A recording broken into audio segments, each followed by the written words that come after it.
Hey, what's up, guys? It's your boy Kingdom, and I'm back again with another video. I have something special for you today. I've been looking at sports in general. I'm a fan, a big fan of the NBA. And of course, I've been a Call of Duty esports fan for about 9 or 10 years. And over that time, I have watched an esport that really should not be as successful as it is, have extreme success and be carried and continue to grow. And the reason I'd say that Call of Duty has a difficulty in being successful compared to other esports is that we have a game that changes every year. There is no game that has the issues that Call of Duty has. Gears of War changes, but not the entire game mechanics and and how you achieve victory, basically. Not the game modes don't change every year. CSGO stays the same, Overwatch stays the same. And even when they come out with new versions of these games, they're just upgraded versions of the original. Call of Duty has completely different people making games over the years, and somehow, in the midst of going from score streaks to kill streaks, back to score streaks, going from dolphin diving to double jumping to slide canceling, going from an AR dominant game to a sub dominant game, going from boots on the ground to advanced movement back to boots on the ground. With all of these changes that we've had over the entire history of competitive Call of Duty as an esport, it has continued to grow and be successful, and fans of the esport have maintained their fandom. And I believe the reason is because of the players and the personalities and the storylines. Call of Duty lives off of its storylines. And now that we don't have roster mania, we have franchising with brand new storylines because all these players that have played together for a very long time are all on all these different teams, and it's like, well, who's going to win? Who has the best team? Who put together the best roster? Storylines. And there are very few people that have played competitively that have helped create more storylines for in competitive Call of Duty history than the guy above me right now. And his name is Patrick Price, also known as Aches.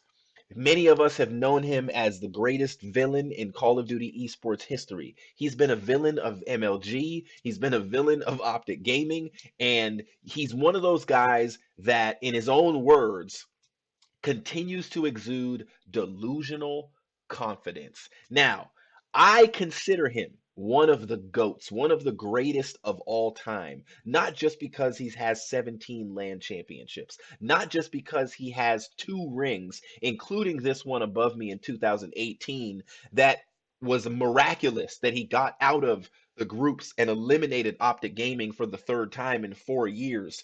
And that's what he was most memorable for, is his 4-1 record against Optic at Champs.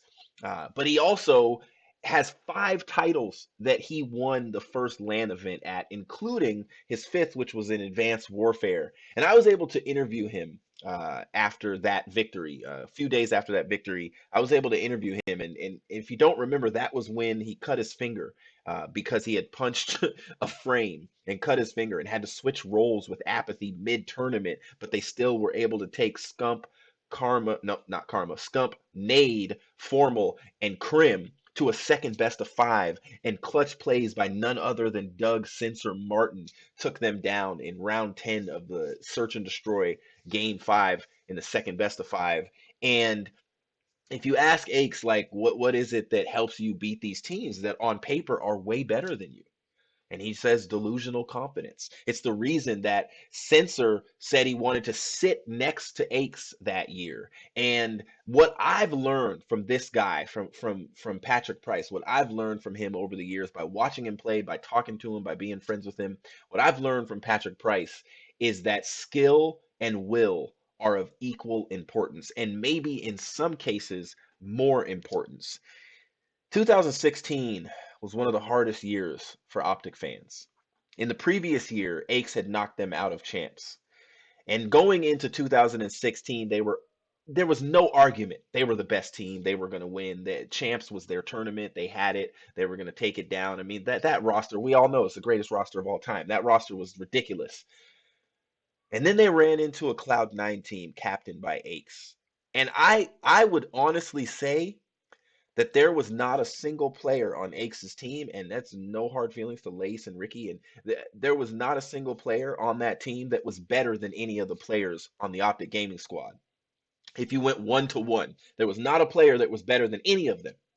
But they were able to eliminate Optic Gaming, and it was one of the most memorable moments in Call of Duty history when Aches is running over, getting boos from the crowd, when Lacefield is yelling and screaming and getting angry, so angry that family members were tweeting how frustrated they were and how like ugly and how mean Lacefield was. And Ricky is like, "You're awful, get off the stage." And it was one of the most memorable moments in Call of Duty history. And this is one of the reasons why I personally consider Aches as one of our GOATs, as one of the greatest competitive Call of Duty players of all time. He, of course, was part of the Cole EG dynasty that won 14 championships, which before we saw the Optic dynasty was ridiculous. But if you really think about it, he's who introduced Crim to the world. He's who introduced Scump to the world back in the Quantic Leverage days when he got his first LAN win in 2011 against none other than Optic Gaming. Now, I think it's kind of interesting that in the Eavesdrop episode, when he was interviewed by Hector, he kind of said, there was a brief moment when he was on Optic, and what would have changed in that moment? Clayster had it right. He said that there are literally gunfights that changed the history of competitive Call of Duty. And we may not be able to keep our esport alive based on the game. We don't even know what game are we going to play next year. Like we're now playing a game with no ranked and it has no BR. So you have players like TP, like Merc, and like Maven, those guys, the Break Time Boys. You have these people who are playing a game that came out last year because they don't have anything to play this year. There's no battle royale unless you want to go to COD Mobile. And if you do, just come check out my Twitch channel. Nevertheless, I am thankful for Patrick Price. I'm thankful for this well-known villain in competitive Call of Duty. And yeah, the LA Guerrillas, they didn't scrim for a very long time. And now that they've started scrimming, they don't look that great competitively as a team. But if I've learned anything in Call of Duty history watching Aches play, it is that you can never, never, never, never, never count him out. Next to Clayster, he had the longest streak of LAN events without a championship until in 2018, him and Apathy got their second rings, and they helped Assault and Silly win their first rings ever. It would be crazy and bananas for me to say that the LA Guerrillas are going to win, a weekend like one of the home openers this year. But I'm telling you guys, it's not out of the picture because Aches is never out of the picture. And Aches, I just want to thank you for what you've done for our esport, what you've done for competitive Call of Duty. You are one of the most intelligent and strategic players that we have ever seen. You're like Rambo, but a villain. And what you've added to our esport, I don't think competitive Call of Duty would be what it is today if you didn't exist in our esport and if you were not the villain that you became. And I love that you acknowledged and accepted that persona. I remember when you got benched one year by MLG and all the pro players were happy about it. Like you are unashamedly Ace, and I appreciate that. And I thank you for teaching us and showing us that skill and will are of equal importance. And I hope that you have a great year this year on the sticks. Nevertheless, this is your boy Kingdom. Let me know what you think of Aches and your favorite Aches moments in the comments. I'll see you guys in the next video.